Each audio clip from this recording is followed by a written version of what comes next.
Il y a 5 voiles sur Humingol et en tout ça fait 200 mètres carrés. En partant de l'avant, on a le foc, ensuite on a la trinquette, ensuite on a la grande voile avec au-dessus de la grande voile on peut mettre le flèche et après derrière on a le dindé. La grande voile et le dindé ils ont un mât chacun et la trinquette et le foc sont sur des étais quoi. On met d'abord le dindé puis la grande voile. Ces deux voiles là il faut être face au vent pour les hisser. La personne qui est à la barre essaye de rester toujours face au vent et puis comme c'est des voiles auriques, on a à chaque fois deux groupes, un groupe qui est à tribord, un groupe qui est à bâbord parce qu'il y a à la fois la drisse de mât, la drisse de pique. Donc c'est des voiles trapézoïdales.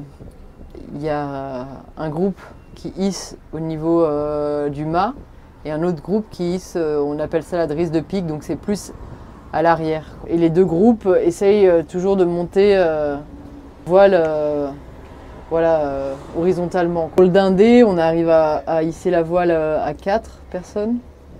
Donc 2 sur la drisse de mât, 2 sur la drisse de pique.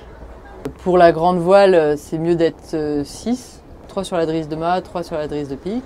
Soit on met ensuite le flèche. Si on sait qu'il n'y a pas trop de vent, on met directement le flèche. Donc c'est la voile qui vient au-dessus encore de la grande voile. Et le flèche, il a aussi un espar, donc un bout de bois. C'est pas juste un bout de tissu.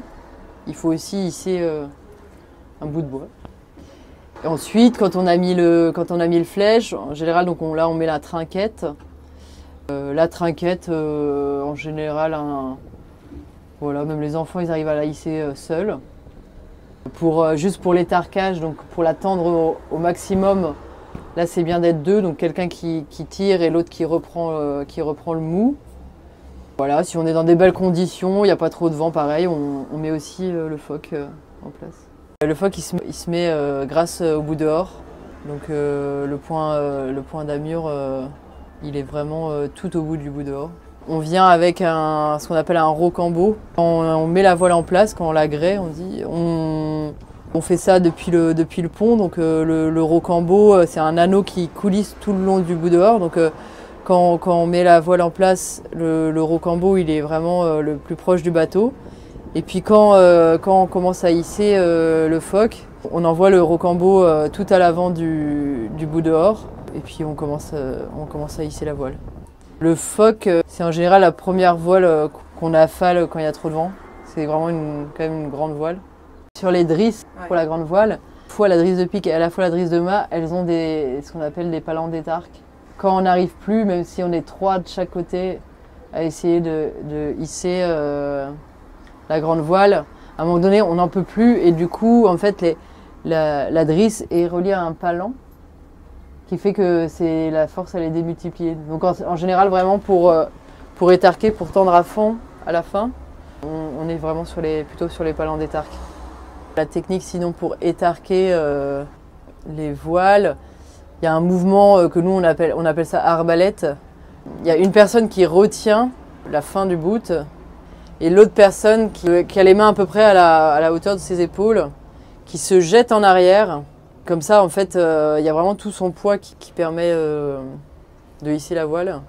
Et qui est ensuite, il faut bien ramener ce qu'on a réussi à reprendre de mou, de la drisse, bien la ramener par le bas vers le cabillaud. Et la personne, toujours là, qui reprend, elle lâche jamais, quoi. C'est toujours tendu. Pour régler la voile, on a ce qu'on appelle une écoute. Donc c'est pareil, c'est un bout, c'est juste que pour régler la voile, ça s'appelle une écoute. Donc toutes les voiles ont une écoute. L'écoute de trinquette, vu que c'est une voile qui n'est pas très grande, c'est juste un bout de simple. Par contre, l'écoute de grande voile, c'est un palan à 3 brins, quoi. Parce qu'il y a beaucoup de force. Et même quand il y a du vent, il faut être plusieurs pour pouvoir border la grande voile. Et le dindé, c'est une poulie à 2 brins. Avec toutes les voiles, par beau temps, et on arrive à faire 8-9 nœuds, quoi, sur une mer qui n'est pas agitée. Nous, notre problématique, elle est toujours assez compliquée quand on essaye de virer, en fait. Parce qu'on essaye toujours de jouer, de mettre à contre, c'est-à-dire de retenir la voile le plus possible pour aider à virer. Parce que contrairement aux bateaux modernes qui ont des quilles assez longues et qui virent sur place presque, nous, en tant que grosse barrique, c'est un peu plus compliqué.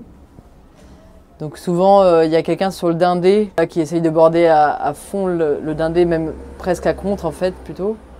Et c'est pareil, la trinquette ou le phoque, enfin plus la trinquette en fait.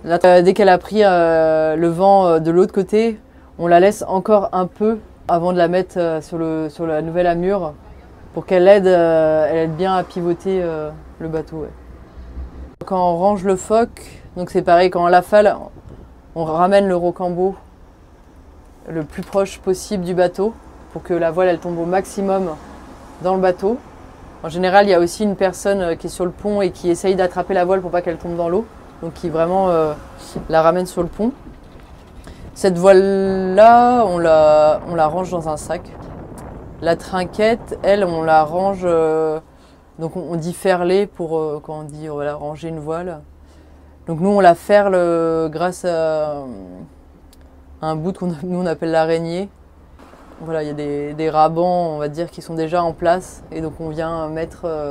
Donc les rabans c'est un bout qui est spécifiquement pour ferler. Et donc l'araignée c'est juste qu'il y a plein de rabans qui sont accrochés à un même bout. Et la trinquette, quand elle est rangée, on la lève pour pas qu'elle gêne sur le pont. En fait, elle est suspendue en l'air. La grande voile, quand on l'affale, donc quand on la descend, il faut qu'il y ait une personne qui monte sur la passerelle et qui bloque le pic au niveau de la ferrure. Et comme ça, le pic, donc le bout de bois qui est en haut, il ne se balade pas. Et après, on peut ferler tranquillement. Donc la grande voile, plus on est nombreuses et nombreux, mieux c'est. Donc bon, déjà, ouais, 4 personnes, c'est bien parce qu'elle est très lourde. Donc on vient enrouler la voile sur elle-même, histoire de on fait un espèce de gros rouleau où on prend le dernier pli qui vient prendre tous les autres. Et donc la voile se retrouve roulée, bloquée entre les deux bouts de bois. Et puis on met des rabans pour pas que ça bouge. Le flèche, quand on l'affale, ensuite on vient rouler la voile autour du bout de bois. On met des rabans pareil, et puis lui il a une protection, donc on le range dedans, et après lui il reste toujours le long, enfin il reste sur le pont en fait. Et le dindé, lui la voile elle s'en va un peu moins partout parce qu'il a la balancine, elle est reliée aussi à on appelle des lazy jack. On va dire que c'est des bouts qui viennent contenir un peu la voile quand elle descend, mais après c'est le même principe. Pour ferler, on fait exactement pareil, on la roule aussi et elle vient se bloquer entre les deux espares.